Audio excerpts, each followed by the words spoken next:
Assalamualaikum warahmatullahi wabarakatuh. Ya, di sini kita akan membahas tentang materi tematik ya. Kita akan membahas tentang pupena halaman 80 ya. Halaman 80 muatan mapel IPA.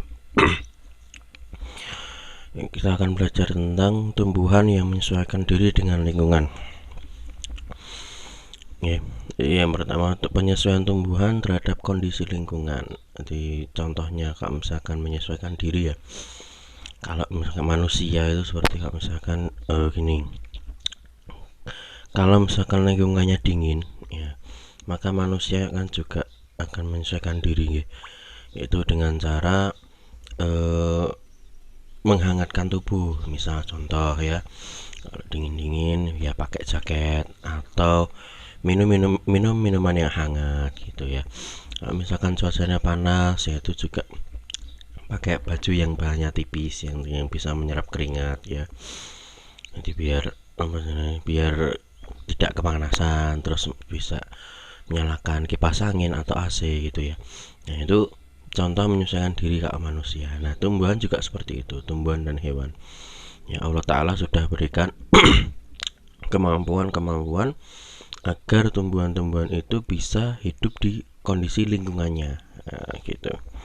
Setiap tumbuhan memiliki ciri-ciri yang berbeda. Ya, ada tumbuhan yang memiliki ciri khusus. Ya, perbedaan ciri setiap jenis tumbuhan merupakan salah satu bentuk penyesuaian diri dari adaptasi. Adaptasi adalah kemampuan makhluk hidup untuk menyesuaikan diri terhadap lingkungan. Itu namanya adaptasi ya, kemampuan untuk menyesuaikan diri. Nah, sedangkan lingkungan tempat hidup, lingkungan tempat hidup itu namanya habitat.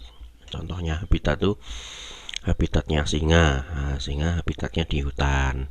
Terus habitatnya hiu, habitatnya hiu ada di laut itu ya. Itu habitat itu lingkungan hidup. Ya, habitat jenis tumbuhan satu dengan yang lain berbeda-beda ya. Ada yang kering, ada yang basah gitu. Ada yang lembab dan seterusnya gitu. Jadi tumbuhan itu diberikan kemampuan untuk menyesuaikan diri dengan lingkungannya. Contoh yang pertama yaitu adaptasi tumbuhan di lingkungan kering ya. Tumbuhan yang dapat hidup di lingkungan yang memiliki sedikit air disebut xerofit ya. Tumbuhan yang dapat hidup di lingkungan yang sedikit air atau kering namanya xerofit ya. Contohnya adalah pohon kurma, lidah buaya, cocor bebek dan kaktus ya. Ini yang sering jadi contoh itu adalah kaktus ya, kaktus. Karena kalau misalkan bahkan kalau di kartun-kartun tuh ya, kita kartun-kartun yang padang gurun itu biasanya kita ada menjumpai ada beberapa gambar itu mesti ada, paling tidak ada gambar kaktus ya. Nah, kenapa kaktus ini bisa hidup di lingkungan yang kering? Ya, yang pertama yaitu batangnya tebal, berisi banyak cadangan air. Betul. Jadi kalau misalkan di dalam misalkan orang petualang ya yang ada di padang gurun, kalau misalkan mereka kehabisan air, biasanya mereka nyari kaktus. Terus tinggal pohonnya, tinggal kaktusnya ini tinggal dipotong gitu. Nanti di dalamnya itu nanti ada air, nanti ada rongganya gitu. Ada kayak rongga-rongga gitu. Nah, nanti. Terus yang kedua ada daun yang termodifikasi menjadi duri untuk mengurangi penguapan ya. Jadi memang itu yang di duri-duri pada kaktus itu sebenarnya daun ya. Cuman dia digunakan untuk mengurangi penguapan. Kenapa? Karena air yang sedikit ya. Kalau misalkan airnya sedikit, nanti kalau misalkan nggak ada air gitu ya, kalau misalkan nggak ada air yang mau dibuat bahan untuk penguapan apa ya kan, karena kan nggak ada air. Nah, ini contohnya kaktus ini. Nah, ini contoh yang besar, ini daun, ini daget yang kayak ini, yang kayak duri-duri ini sebenarnya dia daun gitu ya, cuman dia dimodifikasi menjadi lebih kecil. Ketika terkena matahari ya, ketika matahari dia tetap mengalami proses fotosintesis, cuman dia intensitasnya lebih kecil atau fotosintesisnya prosesnya lebih sedikit ya, karena ya kayak itu tadi, karena kekurangan air ya, kekurangan air. Terus ada ini permukaan batang berlapis lilin untuk mengurangi penguapan ya. Dan akar yang sangat panjang untuk mencari sumber air ya. Jelas ya, karena tumbuh tempat lingkungannya kering ya, terutama di padang pasir, maka si kaktus ini diberi kemampuan untuk memanjangkan akarnya. Jadi akarnya itu sangat panjang, jadi bisa mengujam ke tanah atau bisa merambat ke tempat yang sangat jauh gitu ya. Karena hanya untuk satu, yaitu mencari sumber air. Yang namanya tanaman kering itu tetap butuh fotosintesis ya. Tetap butuh fotosintesis. Itu bukan kaktus ini hebat ini tidak usah dikasih air, enggak ya. Semua tumbuhan tetap butuh yang namanya fotosintesis ya. Cuman ya, kaktus ini lebih strong ya. Kalau misalkan orang tuh ini makannya dikit ya, nggak perlu banyak-banyak. Nah, gitu.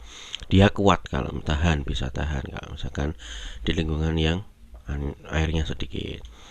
Terus yang kedua, adaptasi tumbuhan di lingkungan yang berkadar garam tinggi. Nah, ini tumbuhan yang dapat hidup di lingkungan dengan kadar garam tinggi disebut halofit. Kalau yang kering air, yang sedikit air tadi xerophyt. Sekarang yang garam tinggi, berkadar garam tinggi namanya halofit. Contohnya yaitu tempat yang berkadar garam tinggi yaitu laut ya, laut, muara sungai dan pantai. Muara itu apa? Muara itu jadi kalau ada sungai kan airnya tuh ada yang mengalir ke laut. Nah, yang perbatasannya antara itu loh, yang sungai mau ke laut itu namanya istilahnya muara ya, itu muara sungai ya, di daerah sungai yang aliran airnya itu menuju ke laut ya, atau menuju ke sungai yang lebih besar itu. Keadaan tanah yang ada di tempat itu biasanya berlumpur, berpasir, dan sedikit mengandung oksigen. Jadi kalau misalkan berlumpur, kalau misalkan dikasih tanaman yang sembarangan ya, akarnya tidak begitu kuat untuk menunjang batangnya atau tubuh tumbuhannya tersebut, maka bisa ambruk ya, Maka dibutuhkan tanaman yang sangat kuat yang bisa menopang dirinya di daerah yang berlumpur, yaitu contohnya adalah tanaman bakau. Nah, ini ya. Beberapa jenis tumbuhan bakau memiliki akar napas. Akar napas itu apa tuh? Akar napas itu kalau misalkan kalian ke alun-alun kidul ya, alun-alun kidul itu kalau kalian lihat pohon beringin ya, pohon beringin tuh biasanya di atas tuh kayak ada kayak apa ya, kayak rambut gitu, bukan rambut ya, kayak akar jadi kayak batang, cuman dia kayak bergelantungan gitu loh dari atas ke bawah, cuman nggak sampai ke tanah. Nah, itu namanya akar napas, gunanya untuk memperoleh oksigen. Nah, itu karena sedikit mengandung oksigen ya, berarti dia harus punya alat bantu pernapasan tambahan ya. Terus ada juga tumbuhan bakau yang memiliki akar tunjang. Akar tunjang tuh gimana tuh? Akar tunjang tuh gini loh. Jangan digambar kurang jelas. Nah, ini saya carikan yang lebih jelas. Ini loh, akar tunjang tuh kayak gini. Udah nih. Jadi di sini tuh dia kayak tripod gitu loh ya. Jadi biar kuat ketika berdiri di atas tanah yang berlumpur ya, itu untuk menahan terjangan ombak. Karena hidupnya di daerah muara ya, otomatis kan karena dekat laut, otomatis kan laut ada ombaknya ya. Nah, itu dia harus kuat. Kalau misalkan kasih pohon mangga gitu ya, ambruk sih ya, karena nggak bisa berdiri kokoh karena di tempat yang berlumpur itu, apalagi tempatnya juga berair ya, Selain itu daunnya kaku dan tebal dengan permukaan yang licin, berfungsi untuk mengurangi penguapan dan menyimpan air. Itu bagian bawah daun bakau memiliki kelenjar untuk mengeluarkan kelebihan garam. Yang berikutnya, adaptasi tumbuhan di lingkungan air. Tumbuhan yang dapat hidup di lingkungan air namanya hidrofit. Nah, kalau yang kering tadi xerophyt, bergaram tinggi halofit, di lingkungan air namanya hidrofit. Contohnya adalah teratai dan enceng gondok. Adaptasinya sebagai berikut. Teratai memiliki daun yang lebar untuk mempercepat penguapan. Nah, berkebalikan dengan kaktus tadi ya. Kalau kaktus tadi dia berusaha bagaimana caranya daun itu biar kecil, biar kecil, biar tipis seperti duri, bahkan seperti duri. Gunanya untuk memperlambat atau mengurangi penguapan. Nah, sedangkan di teratai ini karena dia hidupnya di atas air, ya, mengapung di atas air. Ya, daunnya itu mengapung di atas air. Maka dibutuhkan daun yang tidak mudah untuk tenggelam, ya, tidak mudah untuk tenggelam, dan juga karena di lingkungannya banyak air juga untuk mempercepat penguapan, ya. Maka daun yang lebar juga berfungsi agar dapat mengapung di permukaan air. Daunnya berlapis lilin untuk mencegah daun membusuk karena selalu terkena air. Ini gambarnya teratai itu ini. Nah, ini teratai. Nah, ini daunnya ini lebar, ya. Daunnya ini lebar. Ini anti air, ya. Daunnya ini anti air, ya. Jadi kalau daun yang lebar-lebar ini gunanya untuk mempercepat penguapan, ya. Terus yang kedua ada yang namanya eceng gondok. Nah, eceng gondok memiliki pangkal tangkai daun berongga yang berfungsi untuk membantu mengapung di permukaan air. Eceng gondok itu gimana toh? Nggak, saya carikan dulu gambarnya. Jadi eceng gondok tuh biasanya hidupnya di rawa-rawa, ya. Terus dia berongga berfungsi untuk agar dia tuh bisa mengapung di air. Kan kalau misalkan berongga berarti dia jadi ringan, ya. Nah, kalau misalkan jadi ringan dia bisa mengapung di atas air, ya, gitu. Akarnya lebat untuk menjaga keseimbangan agar tumbuhan tidak terbalik. Nah ini eceng gondok kayak gini. Biasanya ada di rawa-rawa, ya. Ini pertumbuhannya bisa sangat cepat, ya, bisa sangat cepat karena memang ya di atas air, ya, airnya banyak, yang untuk fotosintesis juga banyak, ya. Di prosesnya itu bisa sangat cepat. Dan kalau misalkan ini eceng gondok ini kalau misalkan terlalu banyak itu juga bisa mengganggu lingkungan, ya, mengganggu lingkungan karena untuk enceng gondok yang terlalu banyak terus nanti misalnya ada enceng gondok yang mati, ya, dan enceng gondok yang mati maka itu dia akan memperkeruh rawa itu, ya. Cuman kalau misalkan ada enceng gondok biasanya tuh airnya jadi jernih. Nanti kalau misalkan kalian punya air, ya, biasanya kan kalau apa limbah rumah itu biasanya kalau air sabun bekas cucian, ya, misalkan cuci baju, ya, kan air sabun. Nah, itu biasanya kasih air eceng gondok terus ditunggu beberapa saat nanti sabunnya akan hilang. Nah, sabunnya itu diserap sama eceng gondok. Nah, gitu. Itu, ya. Jadi ini tumbuhan yang cocok sekali di lingkungan yang berair. Lingkungan air malah, ya, bukan yang berair. Lingkungan air, ya, karena memang dua tumbuhan ini memang bisa hidup di atas air, gitu, ya, teratai dan enceng gondok. Terus yang berikutnya ada adaptasi tumbuhan di lingkungan yang lembab. Lembab tuh gimana tuh? Lembab tuh maksudnya itu biasanya itu jarang terkena sinar matahari. Maksudnya jarang terkena sinar matahari langsung, gitu, ya.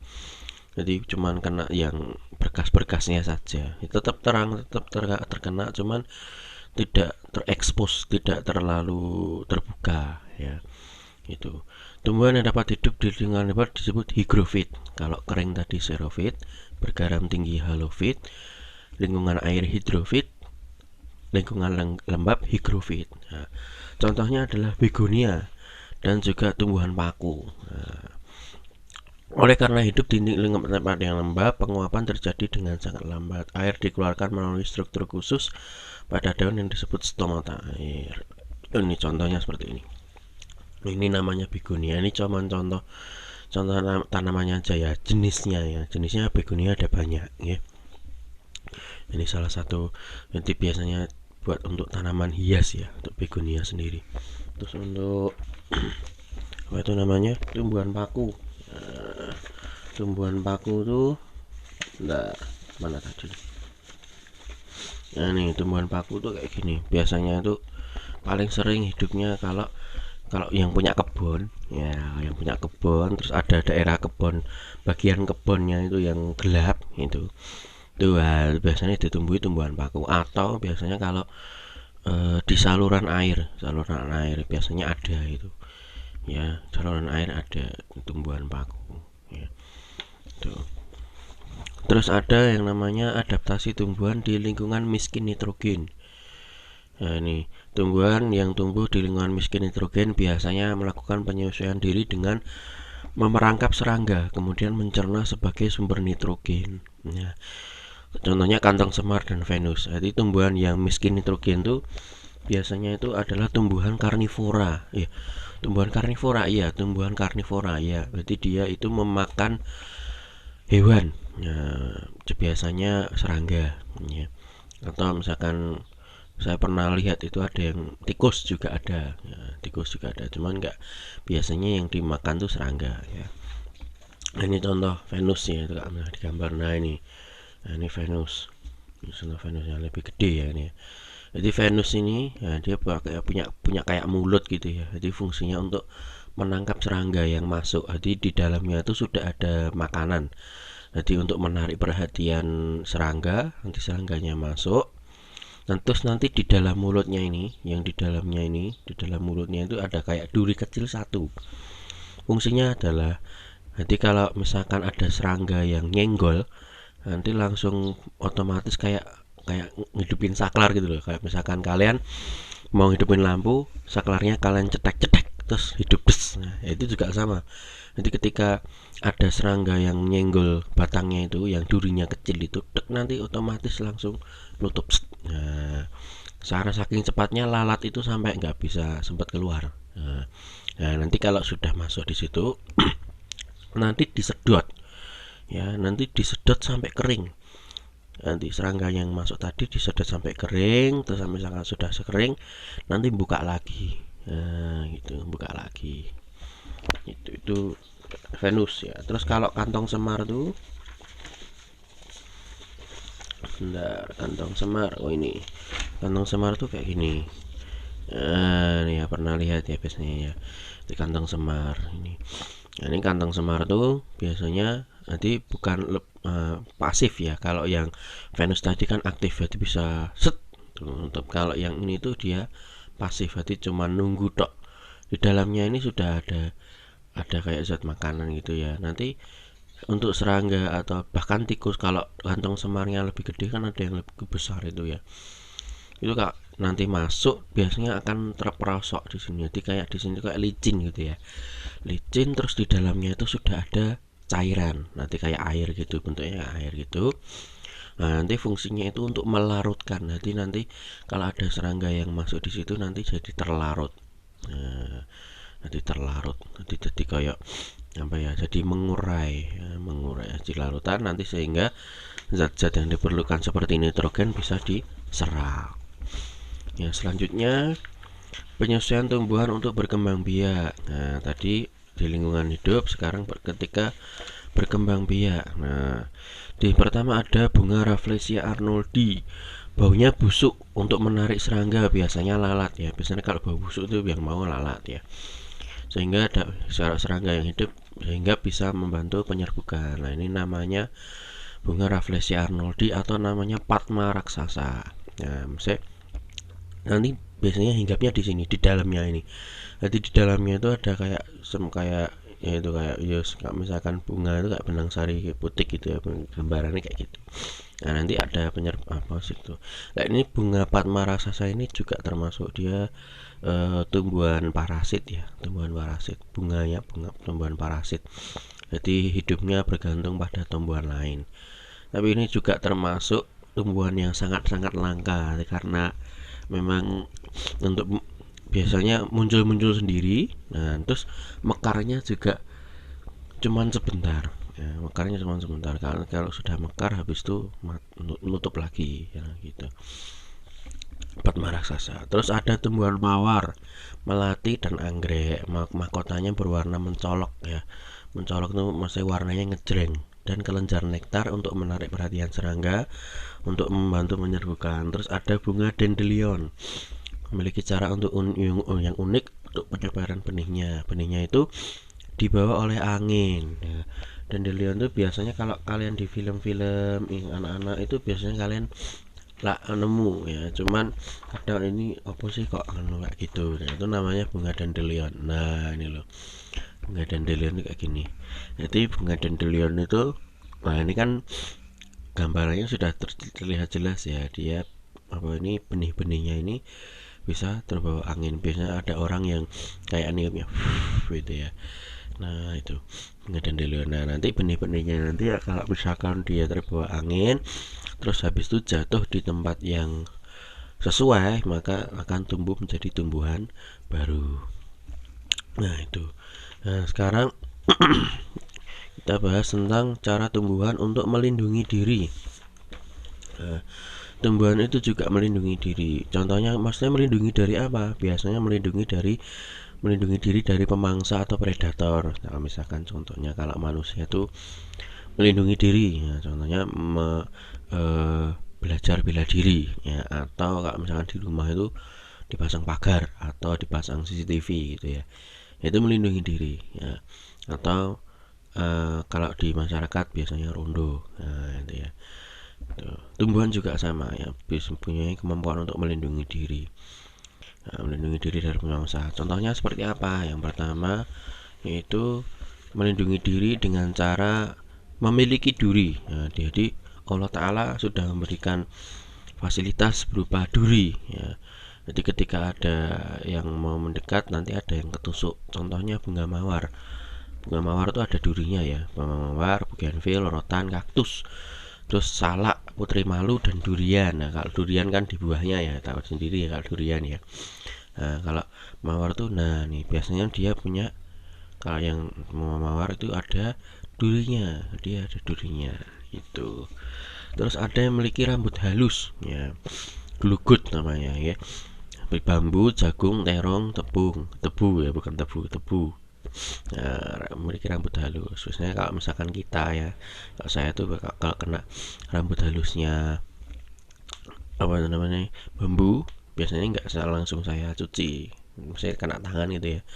Nggak dicuci nanti malah biasanya nanti malah tambah gatel atau tambah masuk nanti rambutnya. Biasanya saya gosok-gosokkan ke rambut. Nah, ke rambut sendiri ya, bukan rambut orang lain ya, rambut sendiri set. Nanti kalau sudah, kalau misalkan sampai rumah ya mandi ya, keramas ojo dinengke wae malah gatelen rambutnya ya gitu. Nah, terus ada yang namanya memiliki fasilitas berupa daun yang tajam. Nah, contohnya lidah buaya, terus kaktus ya, terus juga nanas. Nah, nanas itu juga, nah, ini ya daunnya tuh tajam-tajam gitu. Terus ada yang menghasilkan getah. Tumbuhan seperti sawo, pepaya, karet, mangga, patah tulang, dan nangka ya, akan mengeluarkan getah jika tergores ya. Biasanya yang mengeluarkan getah, misalnya yang saya tahu tuh, saya dulu punya mangga ya, mangga. Terus ini ya, mangganya itu kalau pohon mangga itu kalau tergores biasanya ini kayak ada getahnya, itu lengket banget. Kalau kena tangan tuh ya bisa dibersihin, agak susah gitu ya, agak susah juga itu getah ya, biasanya biar biar menempel terus sulit bergerak. Nah itu. Terus ada yang menghasilkan racun ya, ada yang menghasilkan racun. Contohnya adalah tumbuhan kecubung dan juga jarak. Nah, efeknya kalau misalkan terkonsumsi atau termakan, nanti jadi mual-mual, muntah-muntah, sesak napas, dan halusinasi itu ya. Jadi jangan, sangat hati-hati kalau misalkan mengonsumsi buah-buahan tersebut. Kalau saya mending mengonsumsi buah lain ya, karena yang buah lain sudah jelas enak ya, sudah jelas enak dan aman gitu ya. Kenapa harus ada itu? Saya harus mengkonsumsi yang itu gitu ya. Nah itu untuk materi IPA kita cukupkan sampai di sini ya. Kita lanjutkan di video berikutnya. Assalamualaikum warahmatullahi wabarakatuh.